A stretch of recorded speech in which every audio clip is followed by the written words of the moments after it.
Que bueno, mi gente, Calix Boxing here. Another retirement to talk about. Another legend in the game retiring. Wladimir Klitschko is retiring from boxing, and Juan Manuel Marquez is about to announce his retirement, and Pacquiao's probably got a fight left in him. Cotto's probably got one or two fights. A lot of guys. Bradley just retired. A lot of guys that we grew up watching are retiring from boxing, but Klitschko, a legend in the game, a legend in the sport. 64 and 5, 53 KOs. 77% KO percentage, which is crazy to think for a guy that's known for being boring. Still at a 77% KO percentage, so he still got the job done.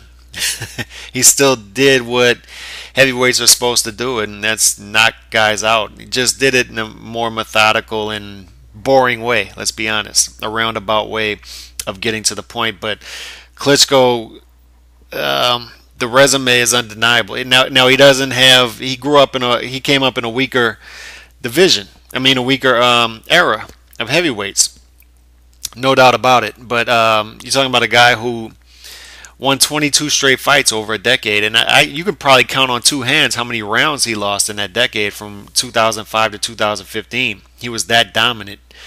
Um, he was that dominant in heavyweight division.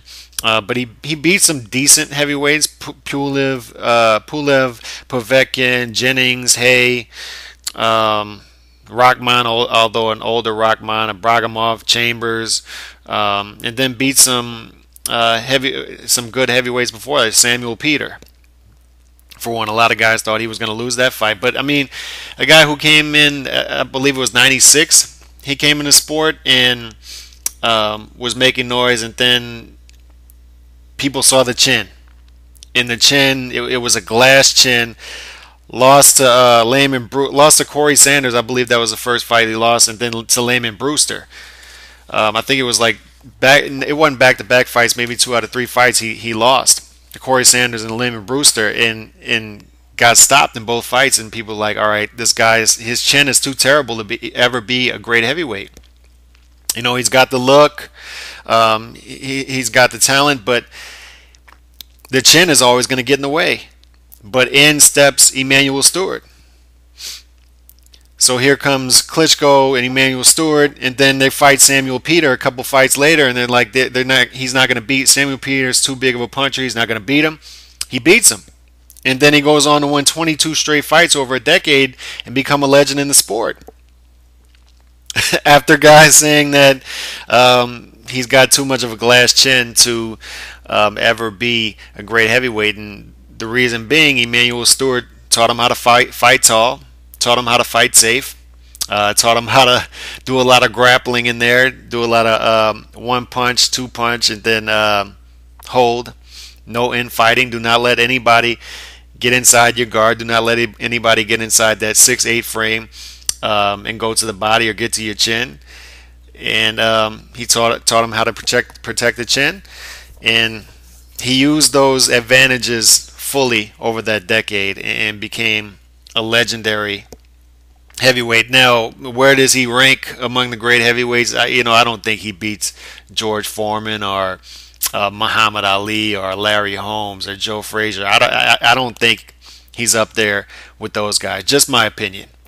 And I was always my philosophy was always, I thought Vitali was the more talented heavyweight out of the two, the more talented fighter. But it's undeniable that Vladimir's resume, because he was so consistent and so active, is better than Vitali's. That's just undeniable. And because of that, I mean, Wladimir has to go down as one of the great heavyweights. He just does. Dominant in his era. Had a stranglehold on his division, and just a legend. A legend. I don't want to seem too critical of him. There were things to be critical of, but he's a legend when it's all said and done. And it's really good. Some good wins on his resume. Monty Barrett. Before those losses, he had some good wins against Monty Barrett, Chris Bird. Beat Chris Bird twice. Beat McCline. But those two losses, Corey Sanders and Layman Brewster, people thought he was done. and to come back how he did. That's what greats in the sport do. They tackle adversity, they come back from it, and Wladimir Klitschko, he'll always be that enigma though. That guy that, oh, he's got the 77% KO percentage, but was boring at the same time. And how do we rank how does he stack up with those guys? Because we did see that his chin was a little chin, and those great heavyweights like George Foreman and Muhammad Ali and Joe Louis and Joe Frazier would have got to that chin. Or would they have? In Klitschko's prime when he got with Emmanuel Stewart. We'll never know, but it's just interesting to look at all that stuff. And he was so dominant in his era, but it was a weak era in the heavyweight division. But later on, recently, the loss to Fury, the loss to Joshua, it was time for him to retire. It was time, and he's doing it at the right time. And great career, legendary career, and hopefully guys like Fury. Well, it's not going to be Fury. Fury's too all over the place, mental problems, and he's retiring again. But hopefully guys like Joshua and Wilder can.